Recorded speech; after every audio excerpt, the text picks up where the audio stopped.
मेरी देवरानी शादी के तुरंत बाद ही प्रेग्नेंट हो गई थी, इसलिए मुझे अपनी देवरानी से बहुत जलन महसूस होती थी, जबकि मैं तो एक बाँस थी। अब तो सास मुझे हर वक्त ताने ही देती रहती और कहती, जल्दी से तुझे डिवोर्स दिलवाऊंगी। मैं बहुत डर गई थी, मगर मैं उस वक्त बहुत हैरान हो गई थी जब उस रात मेरे पैरों पर गिरकर मेरी देवरानी बोली, देख लेना, जिस दिन बच्चे को जन्म दूंगी उसी दिन मुझे सब घर से धक्के मारकर निकाल देंगे। मुझे माफ़ कर दो दीदी। मैं बड़ी हैरान हो गई कि यह ऐसा क्यों कह रही है। जिस दिन डिलीवरी का वक्त आया, देवरानी मुझे अपने साथ अंदर ले गई और चुपके से बोली, इस बच्चे को लेकर भाग जाओ, वैसे भी तुम एक बाँझ हो। मैं बहुत ज़्यादा खुश थी और फ़ौरन उस बच्चे को लेकर वहाँ से भाग गई। जैसे ही दूध पिलाने के लिए मैंने उस बच्चे से कपड़ा हटाया तो मेरे होश ही उड़ गए, क्योंकि वह बच्चा नहीं। ज़िंदगी हर इंसान का इम्तिहान लेती है, मगर ना जाने मेरे हिस्से में इम्तिहान क्यों आए। मैंने तो सोचा था कि शादी के बाद मेरी ज़िंदगी खुशियों से भर जाएगी। मैं अपने ससुराल में खूब राज करूँगी। यह खुशी भी मेरे दिल में इसलिए हुई क्योंकि मैं बहुत ज़्यादा खूबसूरत थी। हर देखने वाले मुझे देखते ही रह जाते। शादी के बाद मेरी ज़िंदगी में बदलाव आ गया था। मेरी खूबसूरती से मेरी ननद बहुत जलती थी। इस बात का अंदाज़ा मुझे शादी के दूसरे दिन ही चल गया था, जब मैं सुबह फ्रेश होकर कमरे से बाहर निकली, मगर मुझे नहीं पता था कि मेरी ना होने पर मेरी ननद मेरे कमरे में घुस जाएगी। जब मैं नाश्ता बनाकर वापस कमरे में आई तो उसने मेरा सारा सामान इधर उधर कर दिया था। मैं हैरान रह गई। मैं बोली, यह सब क्या कर रही हो? उसके चेहरे पर जरा सी भी शर्मिंदगी नहीं आई थी। वह जलकर बोली, भाभी, मैं वह क्रीम ढूंढ रही हूँ जिसको लगा लगा कर आपका रंग इतना गोरा हुआ है। मैं तो उसकी बात सुनकर हैरान रह गई। मैं बोली, यह तो तुम मुझसे भी पूछ सकती थी। मेरे कमरे की तलाशी लेने की क्या ज़रूरत है? यह क्या बचपना है? मैं कोई क्रीम नहीं लगाती, मेरा रंग ऐसा ही है। अंकिता मुझे घूरते हुए कमरे से बाहर निकल गई। जब मेरा पति कमरे में आया तो मैंने उससे उसकी बहन की शिकायत की। वह कहने लगा, यह सब बातें मत सोचो, मेरी बहन बड़ी जिद्दी है, उसके दिल में जो आता है वही करती है। साहिल कहने लगे, पूजा, एक बात मैं तुमसे कह देता हूँ कि अगर तुम मेरे घर में रहना चाहती हो तो कभी भूलकर भी मेरी बहन के साथ बदतमीजी मत करना। मेरे पति की बात ने मेरे पैर बांध दिए थे। फिर अगले दिन मेरी ननद ने मेरे सारे काले सूट ले लिए थे और कहने लगी, भाभी, आप इस घर में यह रंग नहीं पहन सकती। मैं हैरान रह गई और बोली, क्यों, इसकी क्या वजह है? अंकिता कहने लगी, क्योंकि आप काले रंग में बहुत सुंदर लगते हैं। आपके सामने मेरा रंग काली स्याही लगता है। मैं तो उस लड़की की बातें सुनकर परेशान हो गई थी। ना जाने वह मेरा और अपना मुकाबला क्यों करती है। मैंने उसकी शिकायत फिर से अपने पति को कर दी और मेरे पति ने बड़े आराम से कह दिया कि जैसा अंकिता कहती है वैसा ही करो। मेरे दिल में यह सब सवाल पैदा हो रहे थे कि मुझे यह तो बताइए कि मेरी शादी आपसे हुई है या आपकी अंकिता से। मगर मैं यह सवाल करने की हिम्मत नहीं कर सकती थी। यूं ही मेरी शादी को 2 महीने बीत गए। इन 2 महीनों में मेरे पति ने कभी भी मुझसे खुलकर बात नहीं की थी। वह मुझे अपनी एक नौकरानी समझते थे। मुझे अपने कामों का हुक्म देते, जो कि मैं चुपचाप कर दिया करती थी। मैं अक्सर सोचती, क्या शादी ऐसी होती है जिसमें 2 अजनबी एक छत के नीचे रहते हैं? ज़रूरत के चलते वह काम भी आते हैं, मगर फिर भी वह सारी ज़िंदगी अजनबी रहते हैं। और 2 महीने के बाद मेरी ज़िंदगी में एक और परेशानी ने सर उठा लिया। वह यह कि मेरी सास ने मुझसे पूछा, बहू, कोई खुशखबरी है कि नहीं? मैं उनकी बात पर बोली, नहीं मम्मी जी, अभी तो नहीं है। इतनी जल्दी खुशखबरी की ज़रूरत भी क्या है? मेरी सास हंसकर बोली, लो, तुमने भी खूब कहा है। तुम्हें पता है, मेरी बहन की बहू पहले ही हफ्ते में गर्भ से हो गई थी और एक तुम हो कि 2 महीने बीतने के बाद भी सूखे पेड़ की तरह खड़ी हो। मेरी सास की बात ने मेरे दिल को बहुत दुखी किया। क्या यह सही बात है? उन्हें भगवान से डर भी नहीं लगता। मैंने सर झटक दिया था। मेरी सास और ननद उठते बैठते मुझे ताना दे रही थी। यूं ही देखते देखते वक्त रेल की तरह हाथों से निकला जा रहा था। 1 साल हो गया, मगर मैं अभी तक अपने घर वालों को कोई खुशखबरी नहीं दे सकी। सच तो यह था कि मेरे पति ने कभी मुझे बच्चों के लिए बात भी नहीं की। ऐसा लगता था कि उन्हें मुझ में कोई दिलचस्पी ही नहीं है। मैं बच्चा दे सकी तो ठीक है, और अगर ना दे सकी तो इसका हल तो मेरी सास ने पहले ही निकाल कर रखा हुआ था। वह कहने लगी थी कि मुझे तुम्हें कुछ दिन और बर्दाश्त करना है, फिर तुम्हें तलाक दिलवा दूंगी। मैंने एक दिन रोते हुए अपने पति से सास की शिकायत की, तो उन्होंने कहा, मैंने मम्मी के कहने पर तुमसे शादी की थी, अगर वह कहेगी तो मैं तुम्हें छोड़ दूंगा। यह बात मैंने बड़ी मुश्किल से बर्दाश्त की थी। बर्दाश्त करने के अलावा मेरे पास और कोई चारा नहीं था। खैर, मेरी सास अचानक बहुत बिजी रहने लगी थी। वह मेरे देवर समर के लिए रिश्ता ढूंढ रही थी। इस हालत में भी वह उठते बैठते मुझ पर तानों की बरसात कर देती थी। मुझसे कहती थी कि कहीं ऐसा ना हो कि मैं अपने समर की पत्नी कहीं पूजा जैसी बांझ लड़की ढूंढ लूं। मैं यह बातें सुनकर सोचती, मैं सच में बांझ हूँ। मैं अपना इलाज डॉक्टर से करवा कर देखती हूँ, शायद भगवान मुझे खुशी दे दे। मैंने अपने पति साहिल से कहा कि आप मुझे किसी लेडी डॉक्टर के पास ले चलो। मेरे पति मुझे देखकर बोले, पूजा, मेरे पास इतने पैसे नहीं हैं कि मैं तुम्हारा इलाज करवा दूं। मैंने यह सुना है कि जो औरत बांझ होती है, अपना जितना मर्जी इलाज करवा ले, वह बच्चे पैदा करने के काबिल नहीं हो सकती। मैं तो रोने लगी थी। यह बात ही मुझे दिमागी तौर पर बीमार कर रही थी। उन दिनों मेरी सास को समर के लिए एक अच्छी लड़की मिल गई थी।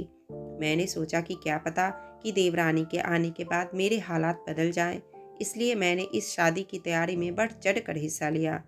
घर के सारे काम मैंने अपने हाथों में ले लिए थे। और फिर एक दिन नीतू मेरी देवरानी बनकर हमारे घर आ गई थी।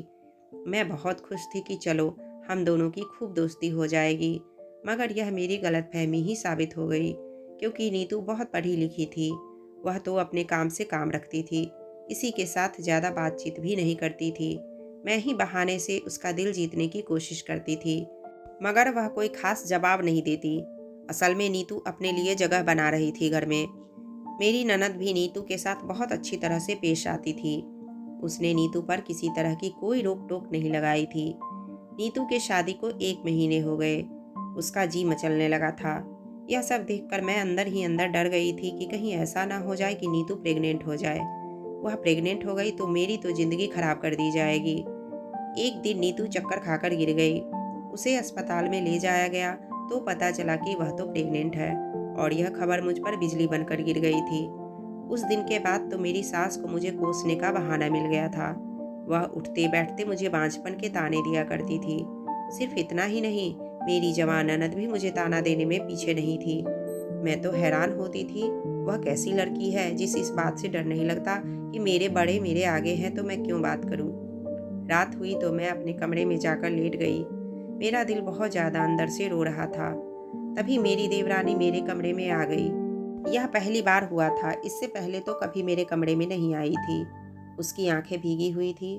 मैं जल्दी से उठकर बैठ गई। मैं बोली, क्या बात है नीतू, सब ठीक तो है ना? तुम्हारी तबीयत तो ठीक है? वह रोते हुए बोली, मैं आपको दीदी कह सकती हूँ?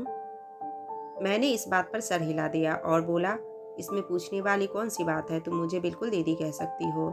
नीतू कहने लगी, दीदी, मैं देख रही हूँ घर में जब से यह पता चला है कि मैं माँ बनने वाली हूँ, तब से आपकी ज़िंदगी नरक बना दी गई है। मैं खुद को आपका दोषी समझने लगी हूँ। मैं बोली, अरे नहीं नहीं, कैसी बातें कर रही हो? बच्चे तो भगवान के हाथ में हैं। भगवान जिसे चाहे दे और जिसे चाहे ना दे, उसके साथ कोई ज़बरदस्ती तो नहीं चलती। तुम दिल में बिल्कुल भी ख्याल मत लाना कि तुम मेरी दोषी हो।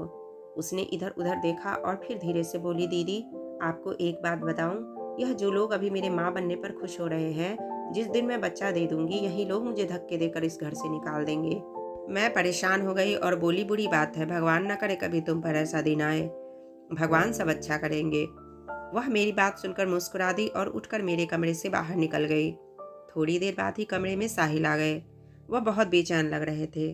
कमरे में यहाँ वहाँ टहल रहे थे। इससे पहले मैंने कभी उन्हें परेशान नहीं देखा था। ऐसा लग रहा था जैसे वह मुझसे कुछ कहना चाह रहे हों, पर उन्हें कोई शब्द नहीं मिल रहा हो। मैंने खुद ही आगे बढ़कर बोली, क्या बात है साहिल, आप मुझसे कुछ कहना चाहते हो? मेरी बात सुनकर उन्हें थोड़ी हिम्मत मिल गई। वह बोले, हाँ, मुझे तुमसे एक बात पूछनी थी। यह समर की पत्नी अभी तुम्हारे पास क्यों आई थी? मैंने कहा, बस वैसे ही मुझसे बात कर रही थी। साहिल जल्दी से मेरे पास बैठ गए और, अच्छा, क्या बात कर रही थी? मैंने आज तक उन्हें किसी में इस तरह दिलचस्पी लेते हुए नहीं देखा। मैं बोली, बस कुछ नहीं। वह फिर से बोले, मुझे एक बात बताओ, तुम दोनों में क्या बात हुई थी? मुझे अब साहिल पर गुस्सा आ रहा था। उन्होंने मुझ में तो कभी इतनी दिलचस्पी नहीं ली थी। मैं बोली, बस वह अपने बारे में बता रही थी। साहिल का चेहरा पीला पड़ गया था। बातें मतलब क्या बातें कर रही थी? वह सवाल पर सवाल करते जा रहे थे। औरतों की बात है, आप मर्द इससे दूर रहे। मैं जल्दी से उठकर बाहर निकल गई थी। मेरे लिए साहिल का यह व्यवहार बड़ा अजीब था। मुझे तो नीतू की बातें भी अजीब लगी थी, लेकिन दोनों ही अपनी बातों के पीछे छुपे राज से मुझे आगाह कर रहे थे। उधर मेरी सास तो नीतू की तारीफ किए जा रही थी, जबकि समर भी बहुत खुश था। वह अपनी पत्नी के लिए तरह तरह के फल लाता था और यह सब देखकर मेरे दिल में चाहत रह जाती थी। अक्सर यह ख्याल भी आता कि भगवान के यहाँ किस चीज़ की कमी है। अगर वह मेरे देवरानी को बच्चा दे सकता है तो मुझे क्यों नहीं दे सकता। मैं इन्हीं बातों को सोच रही थी जबकि साहिल नाश्ते के लिए किचन में आ गए थे। वह बोले, क्या सोच रही हो? मैं बोली, मैं किसी डॉक्टर के पास चली जाऊं खुद से। इस बार आपको नहीं कहूंगी कि आप मुझे साथ ले चलो। मेरी बात सुनकर साहिल हंसकर बोले, पूजा, तुम अभी भी नहीं समझ पाई? नीतू के प्रेग्नेंट हो जाने के बाद तो तुम्हें अपनी बांझपन का यकीन हो जाना चाहिए था। तुम ना जाने अब तक इस गलतफहमी में बैठी हो। मैं यह बातें सुनकर तंग हो चुकी थी। पहले तो बहुत रोया करती थी, मगर अब तो रोना भी नहीं आता था। साहिल नाश्ता करके चले गए थे तो थोड़ी देर बाद नीतू किचन में आ गई और बोली, दीदी, मुझे बहुत भूख लगी है। मैं बोली, तुम बैठो, मैं तुम्हारे लिए नाश्ता बना देती हूँ। वह मेरी बहुत इज्जत करने लगी थी। जब से पता चला था कि नीतू प्रेग्नेंट है, तब से मेरी सास उसे काम नहीं करने देती थी। यहाँ तक कि नाश्ता भी खुद बनाकर दिया करती थी। वह नाश्ता करने आई और बोली, दीदी, आपके घर वाले कहाँ हैं? वह आपसे मिलने कभी क्यों नहीं आते हैं? नीतू की बात सुनकर मेरी आंखें भीग गई।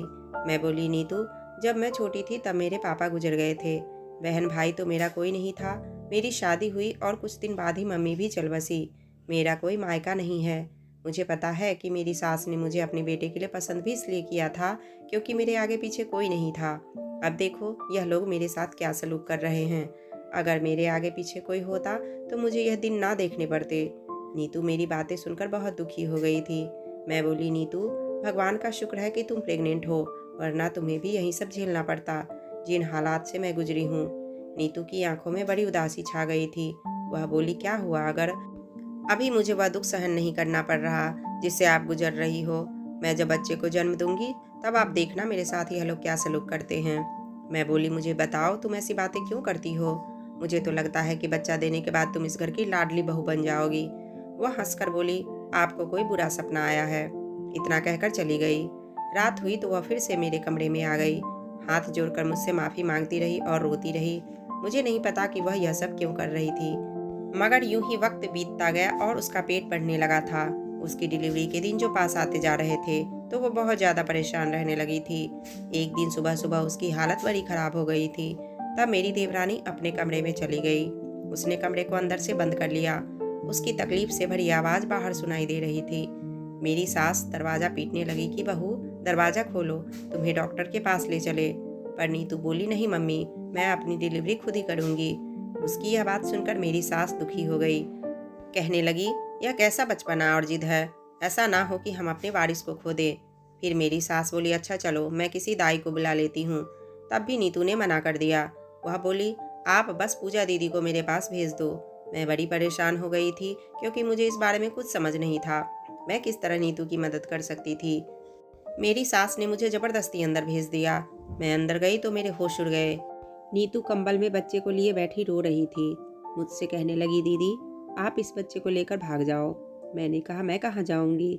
तुम पागल तो नहीं हो गई हो? फिर वह मुझसे विनती करने लगी। मैंने कहा, अच्छा ठीक है, पर यह बताओ, मेरा तो कोई नहीं है, मैं इस बच्चे को लेकर कहाँ जाऊँगी? नीतू ने मुझे एक पता लिख कर दिया और मैं पीछे के रास्ते से बाहर निकल गई। मुझे नहीं पता कि मेरे पीछे क्या हुआ होगा। मैं उसके बच्चे को बड़ी होशियारी से लेकर आगे बढ़ रही थी। आखिरकार वह पता भी मिल गया जहाँ मुझे पहुँचना था। मैंने दरवाज़ा खटखटाया तो एक आदमी ने दरवाज़ा खोला। वह मुझे देखकर बहुत हैरान हुआ और बोले, आप तो नीतू की जेठानी है ना? मैंने इस बात पर सर हिला दिया।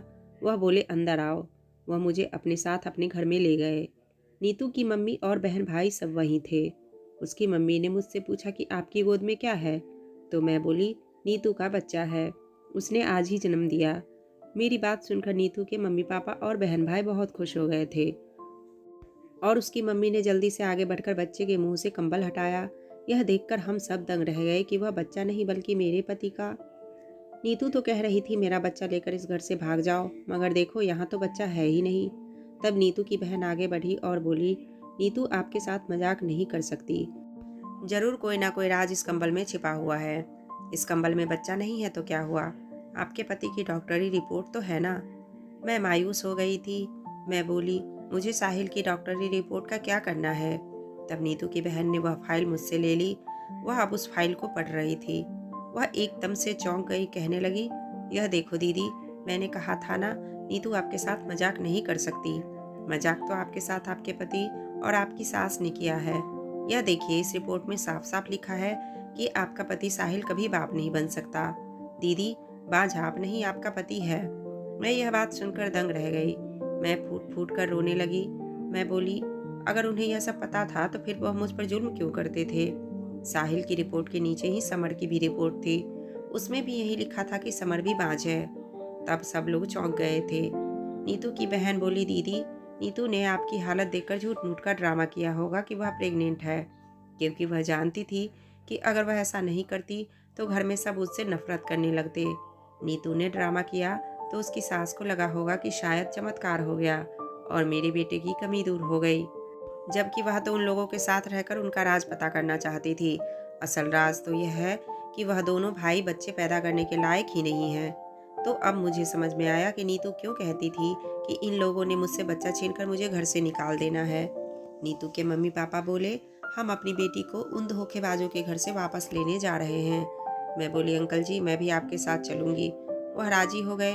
हम सब जब मेरे ससुराल पहुंचे तो यह देखकर दंग रह गए कि मेरी सास और ननद बहुत बुरी तरह से नीतू को पीट रहे थे और कह रहे थे, तुम्हारी इतनी हिम्मत, तुम हमारे साथ झूठ बोलो।